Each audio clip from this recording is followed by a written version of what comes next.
我该怎么办？我好像真的喜欢上他。生日快乐！ Halo guys, welcome back to Jono Nonton. Kali ini kita akan melanjutkan review Be Passionate in Love ya. Check it out.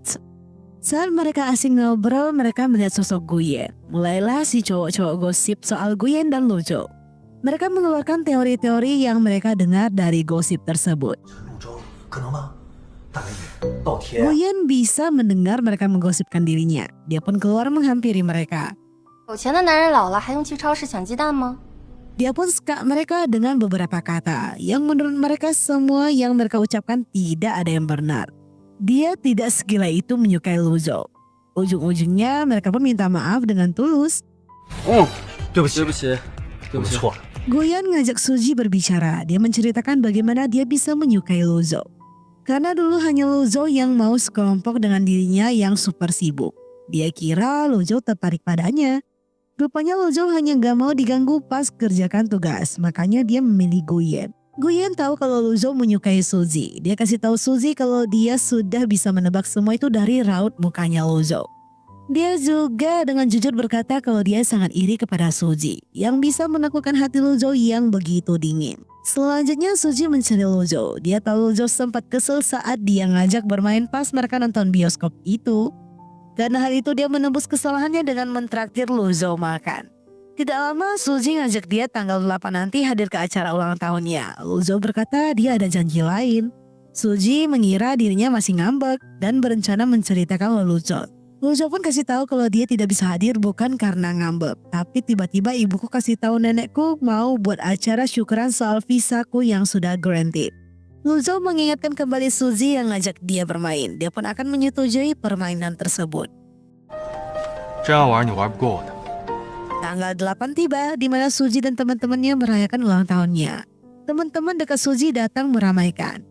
Beda sama Lujo yang sedang berada di rumahnya merayakan syukuran bersama neneknya. Tapi tiba-tiba neneknya memberikan sebuah makanan. Ayahnya kasih kode kepada Xingqi karena Lujo itu alergi kepada kacang. Xingqi kasih tahu neneknya kalau abangnya alergi kacang. Neneknya agak nggak senang sih di sini. Balik lagi ke scene-nya Suji ya. Teman-temannya memberikan surprise dengan menyanyikan lagu ulang tahun dan memberikan dirinya kue ulang tahun juga. Yang Chi masih berusaha update info ke Lujo. Karena Lujo masih belum juga muncul. Lujo sudah tidak bisa menunda waktu lagi. Dia pun ngizin sama neneknya. Tapi ayahnya malah jadi nggak senang kalau Lujo seperti itu. Lujo pun bersulang sama semua keluarga dan mulai pamit pergi. Acara pun sudah selesai. Dia minta mereka semua untuk pulang dulu karena dia masih menunggu ayahnya. Padahal itu hanya alasan dia saja loh. Dia tuh masih berharap Lujo itu tiba-tiba datang. Tapi dia tunggu punya tunggu, Lujo tak kunjung kelihatan. Dia pun berjalan pergi dengan kecewa. Ketika dia pergi, Lujo baru datang dan dia mendapatkan info kalau mereka semua sudah bubar. Suji agak galau ya di sini. Dia berdiri di depan sebuah gedung yang memang dia sukai. 我好像真的喜欢上他。 Lujo berlari dan mencari keberadaan Suji. Dan akhirnya dia menemukannya. Dia pun mengucapkan ulang tahun kepada Suji.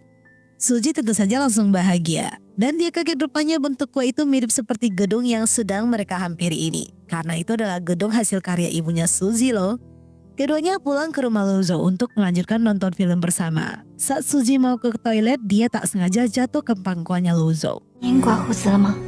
Lujo tidak akan melewatkan kesempatan itu. Apalagi Suji kayak kasih isyarat minta dicium gitu lah ya. Dia pun langsung gasken dong. Saat berjalan pulang, Lujo merasa Suji cewek unik. Dimana orang pacaran mulai dari pegangan tangan sama pelukan dulu. Ini malah minta dicium. Suji membayar prosesnya. Dia pun lakukan genggam tangan dan berpelukan. Supaya mereka dianggap melalui proses pacaran yang tepat. Suji dikagetkan karena ayahnya tunggu dia pulang di depan rumah. Dia menarik Lujo dan minta Lujo jangan berisik. Karena ayahnya sedang mode protektif. Dia pun diam-diam keluar dan mengalihkan pandangan ayahnya. Setelah beberapa hari, karena sudah lama tidak bertemu, tentu saja kedua pacar ini saling rindu dong ya. Lujo berniat ngajak Suji pergi ke sebuah pameran, tapi Suji nggak bisa karena sibuk ngajar. Lujo menggodanya akan ngajak orang lain aja. Saat Lujo pergi ke pameran itu, Lujo jelaskan keadaan di sana. Mereka pun buat janjian ketemu. Karena Lujo udah mau pindah kota sih, jadi mereka akan memanfaatkan 2 hari ini. Saat Lojo sampai di rumah Suji langsung memeluknya. Dia langsung melepaskan rindu selama beberapa hari ini karena nggak jumpa pacarnya. Mereka berdua pun kissing-kissing gitu lah ya, tapi mereka mendengar Yang Chi datang. Yang Chi masuk ke rumah, dia merasa suasana kok agak canggung ya, nggak beres nih. Dia lihat juga ada plester di dekat lehernya Suji. Dia tidak bisa dibohongi, dia kesel mampus karena mereka tidak kasih tahu dirinya kalau mereka berdua itu sudah resmi pacaran loh. Ketika Lujo ngantar Suji pulang, mereka ketangkap basah sama ayahnya Suji. Suji menggunakan berbagai alasan supaya ayahnya tidak ngamuk. Ayahnya minta Suji kembali lebih dulu, dia pun samperin Lujo. Dia minta Lujo kembali ke rumah sakit untuk melakukan pemeriksaan lanjutan. Saat di rumah, Suji merasa dia tidak bisa terus menyembunyikan semua ini. Dia pun ngaku ke ayahnya kalau mereka memang berdua sudah pacaran. Ayahnya nggak masalah sih, toh juga memang putri dia sudah semakin dewasa juga. Selain itu Lujo juga orang baik.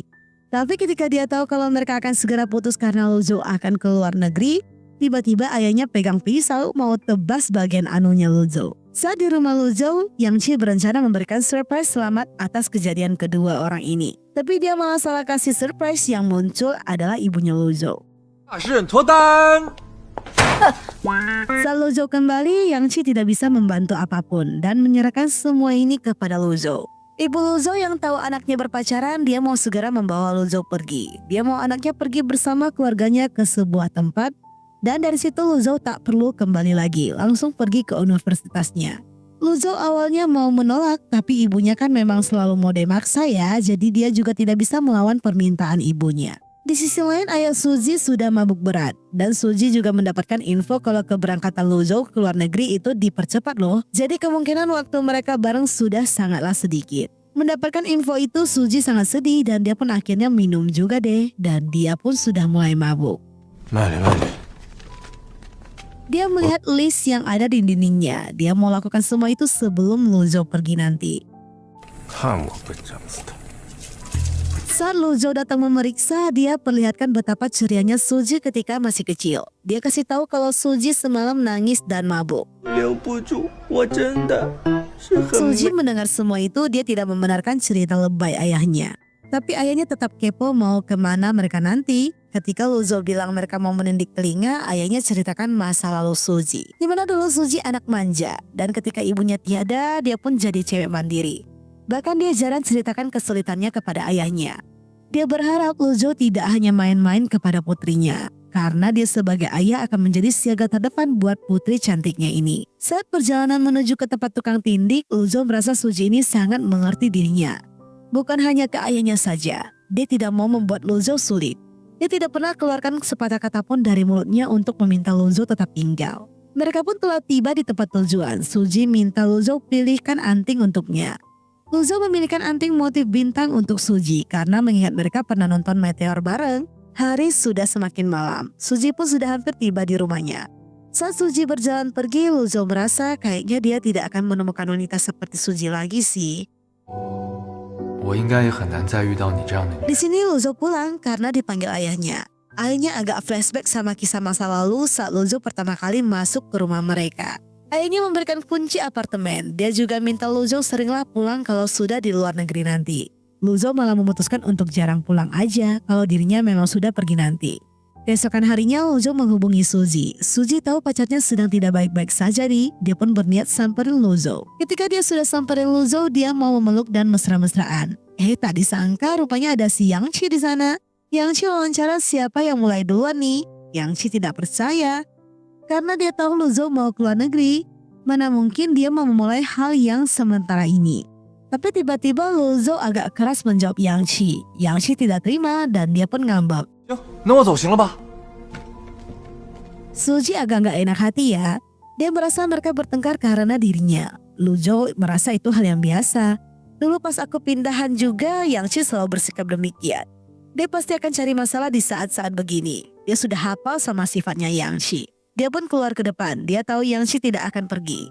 Yang Chi gak bisa marah lama ke sohibnya. Dia pun akan membelikan makanan untuk mereka.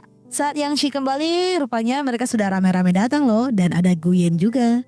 Saat teman Luzhou mau pakai kursi biru, Luzhou dengan cepat melarangnya karena kursi itu hanya dia siapkan untuk Suzy. Luzhou awalnya khawatir kalau Suzy dan Goyen agak canggung nih. Rupanya tidak sama sekali loh, yang ada mereka malah bisa ngobrol dengan asik. Semua sudah berkumpul, mereka minta Luzhou nyanyi sebagai hadiah perpisahan mereka. Suzy mendapatkan panggilan dari ayahnya. Dia marah karena Suzy masih belum pulang juga. Dia masih nego sama ayahnya. Ayahnya suruh dia nggak usah pulang aja deh, tinggal di sana. Dia pun minta bicara sama Luzhou. Dia ngancam Luzhou buat ngantar anaknya pulang. Kalau tidak nanti akan ditebas sama dirinya. Semua sudah mabuk dan tertidur. Goyen kirim pesan pada Luzhou kalau dirinya sudah mau pergi. Awalnya Luzhou minta izin sama Suzy. Suzy tidak mempermasalahkan. Luzhou ngantar Goyen ke jalan keluar. Goyen tidak masalah kalah dari Suzy. Dia lebih ikhlas. Jika Luzhou dan Suzy tidak bersama lagi, dan kalau dia masih menyukai Luzhou, dia akan kembali ngejar Luzhou lagi.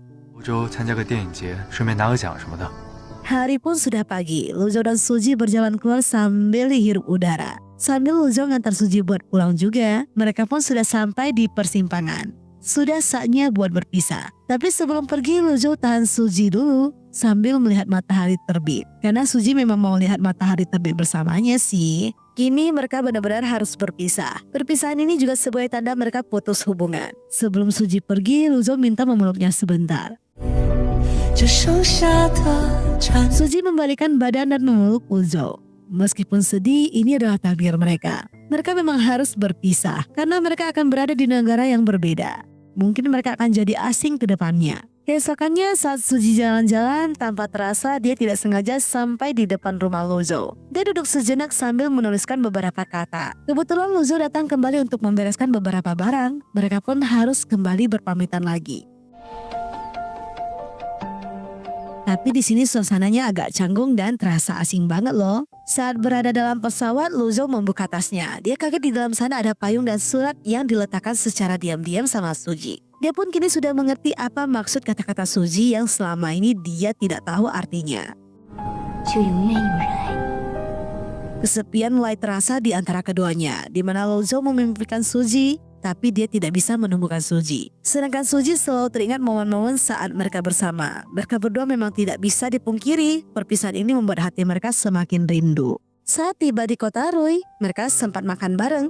Tapi ketika Xingqing ajak foto, Luzhou tidak berminat. Tapi ketika mereka berniat keluar dari restoran itu, tiba-tiba ada ledakan loh.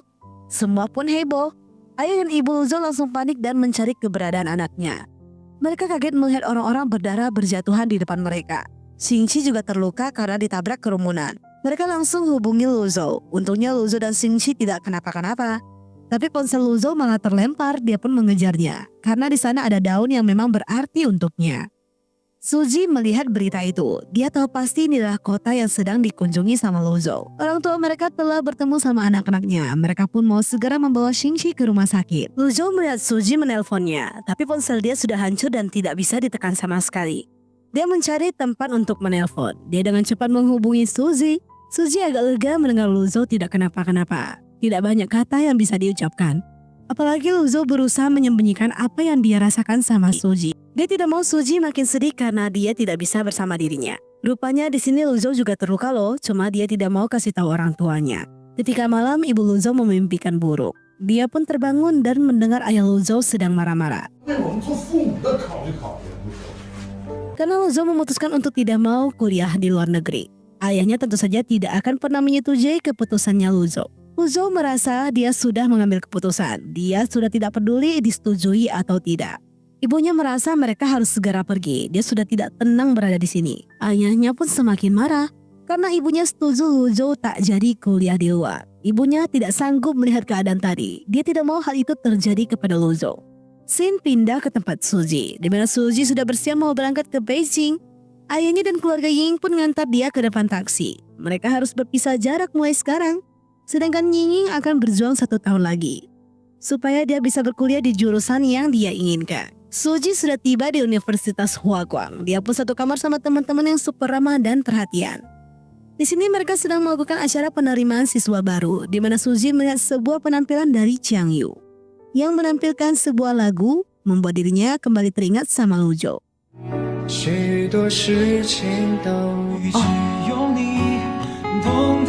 Saat dia kembali ke asrama, dia sadar anting-antingnya menghilang. Dia dengan cepat mencarinya. Gimana tidak, itu adalah kenang-kenangan dia sama Luzhou, jadi dia harus cari sampai dapat. Kebetulan Jiang Yu masih berada di sana. Dia membantu Suji mencarinya. Dan untungnya anting ini ditemukan kembali sama Jiang Yu ya. Karena hal ini juga Jiang Yu dan Suji pun jadi kenal. 我叫江瑜，人文哲学系。 Li Ke melihat keduanya. Dia hampiri Suji. Dia mau masukkan Suji ke dalam grup satu kampung halaman gitu. Ini menjadi kesempatan Suji buat kabur dari Jiang Yu. Jiang Yu kepo dong soal Suji. Li Ke pun kasih tahu mereka itu teman satu kampung dan Suji adalah teman sahabatnya. Jiang Yu agak lega ketika dia tahu kalau sahabat Li Ke ini sudah menjadi mantan kekasih Suji. Di sisi lain, Luzhou mencari tahu soal Universitas Huaguang. Dia melihat ada seleksi tambahan di sana. Dia juga dapat info kalau Suji ada yang kejar. Dijamin Luzhou ada saingan berat nih. Tapi dia mendengar keributan di luar di mana ayah dan ibunya sedang berdebat. Dia mendengar mereka mendebatkan soal dirinya yang tidak mau keluar negeri. Dan ibunya juga setuju sama keputusan Luzhou.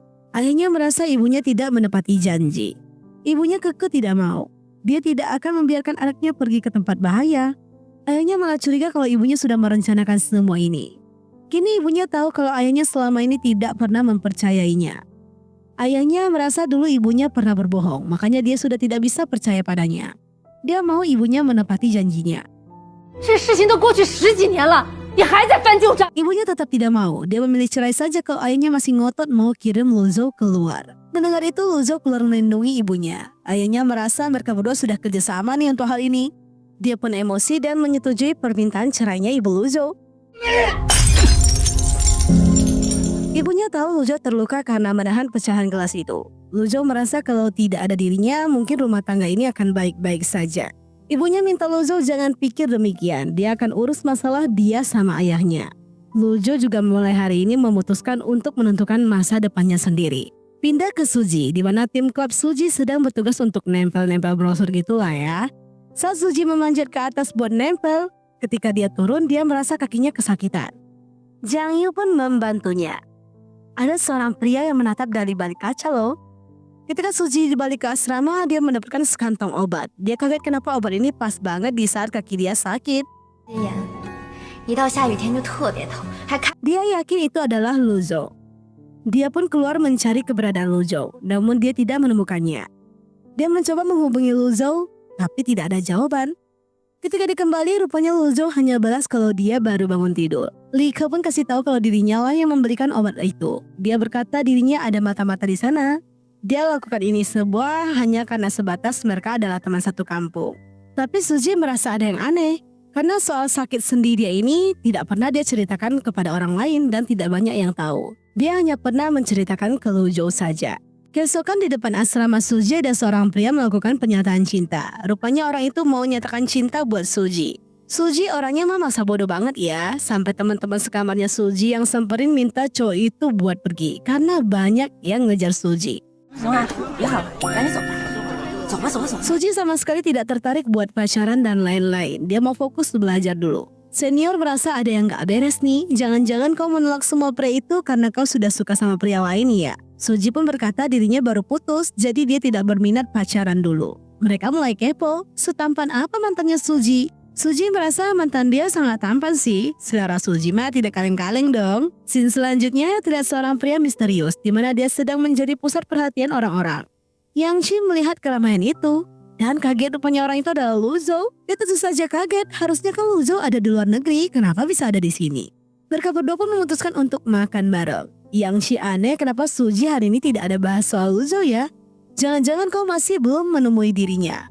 Luzhou memang sedang berniat untuk masuk ke Universitas Huaguang untuk ikut seleksi tambahan. Dia tidak mau ketemu Suji sebelum dia mendapatkan hasil yang pasti. Dia tahu dulu Yang Chi suka menganggap dirinya sebagai anak mami. Kini dia tidak akan menjadi anak mami lagi. Dia akan memutuskan semua yang akan dia ambil mulai sekarang. Dia pun meminta Yang Chi untuk menjaga rahasia selama dia sedang menunggu hasil. Bahkan Ying juga tidak boleh tahu loh. Yang Chi melihat Luzhou kok pakai ikat rambut di tangannya ya. Dia merasa sohib dia sekarang lagi bude bucin yang tak tertolong nih. Hari berikutnya, Yang Chi pun semangat memberikan beberapa perangkat sebelum Luzhou cek nilainya. 绅士主义。 Dia terlihat begitu tegang. Karena dia tegang, Luzo pun jadi tak tenang. Tapi ketika dia masukkan kodenya dan melihat hasil dia pun langsung bisa bernapas lega. Karena sudah pasti dia sudah dapat memberitahukan kalau dirinya lolos seleksi Universitas Hwagang. Selanjutnya Suji sedang jalan kembali. Dia dihampiri sama Chiang Yu. Dia jadi teringat sama Luzo ketika dia melihat bayangannya Chiang Yu. 干嘛躲着我？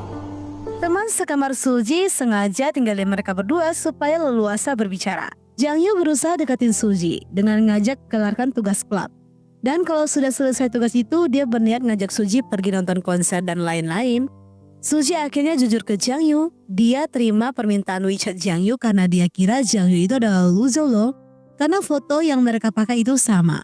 Jiang Yu mulai penasaran bagaimana mantannya Suji. Kok susah itu ya Suji buat move on? 是个混球。 Di sisi lain Luzo masih bekerja paruh waktu karena sekarang dia harus bekerja keras untuk membiayai kuliahnya sendiri. Keesokan paginya Yang Chi kira Luzo telah kembali. Rupanya ketika dia buka pintu itu adalah Ying loh. Dia pun kaget dan bingung kenapa Ying mendadak muncul. Ying melihat banyak barang couple. Dia kira Yang Chi sudah punya pacar. Ketika dia mendengar ada yang datang, dia kira itu pacarnya Yang Chi. Tapi dia dikagetkan rupanya orang itu adalah Luzo. 陆舟， 蔡莹莹， Yang Chi minta Ying jangan kasih tahu Suji. Ying gak mau rahasia sama bestinya dong, sudah pasti. Luzo pun memohon, dia akan kasih tahu sendiri ke Suji.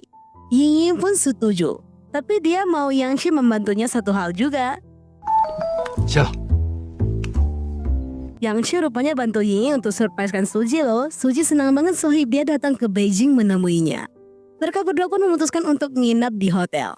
Suji mulai curhat soal kecurigaan dia soal obat-obat yang dia dapatkan itu. Terdapat obat radang sendi.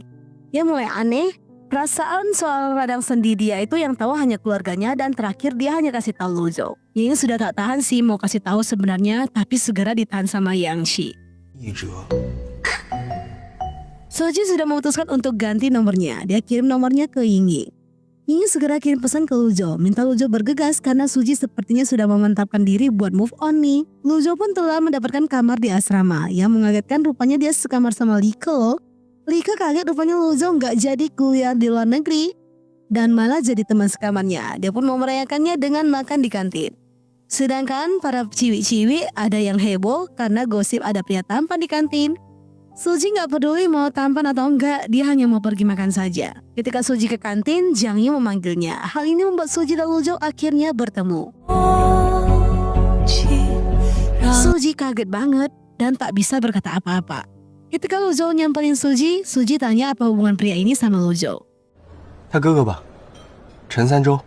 Suji merasa candaan ini tidaklah lucu. Dia minta mereka jaga jarak karena orang yang dia kenal sedang berada di Eropa. Luzo mewajarkan kalau Suji marah sih karena memang salah dia tidak memberi kabar soal Suji kalau dirinya tidak kuliah di luar. Lika menjelaskan soal Jiang Yu dan memang banyak pria mengejar Suji. Salah satunya Jiang Yu yang tadi.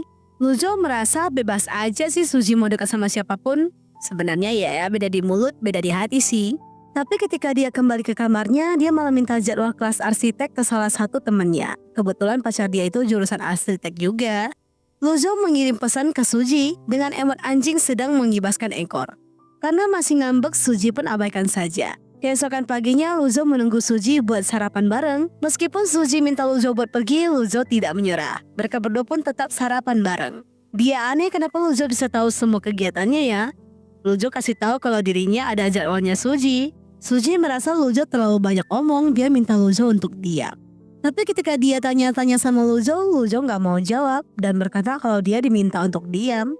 Suji sudah tidak tahan, dia pun minta Luzo buat menjawab.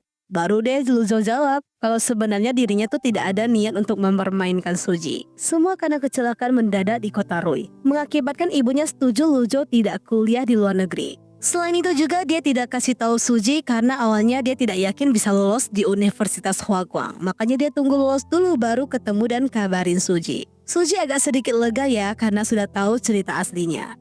Saat mereka masuk kelas yang sama, teman Suji mulai kaget kenapa Suji bisa duduk di samping pria tampan itu ya. Dan bahkan mereka terlihat begitu akur.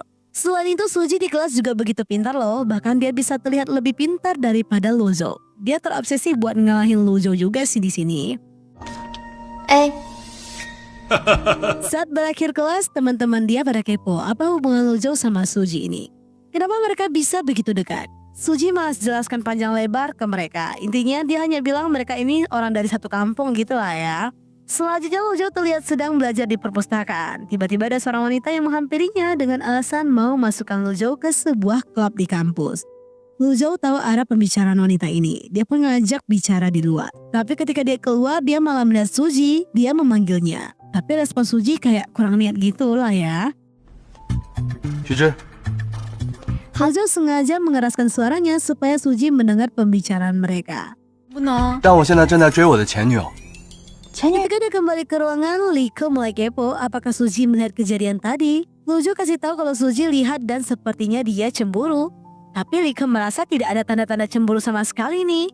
Soalnya tidak ada ekspresi marah ataupun sinis yang ditunjukkan sama Suji. Gak tahu kenapa Liko merasa sepertinya Suji menunjukkan tanda-tanda sudah melupakan Luzhou.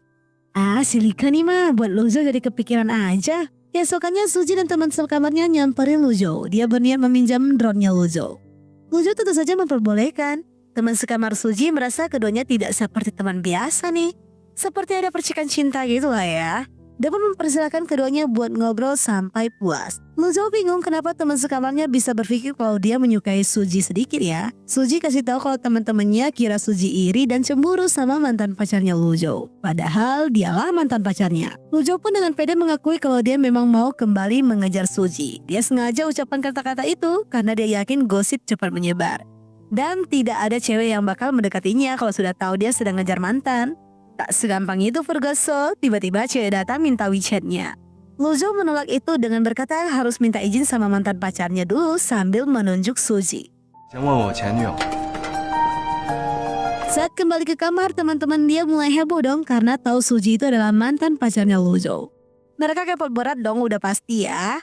Teman sekamar Suji juga mau adakan pesta ulang tahun, dia ngajak Luzhou juga. Dia pun minta Suji harus hadir. Saat acara makan-makan, mereka ngajak keduanya buat balikan. Tapi Suji merasa kalau udah jadi mantan berarti memang ada masalah di masa lalunya. Luzhou yang mendengar kalimat itu jadi teringat sama kata-kata Jiang Yu saat hampiri dirinya pas main basket.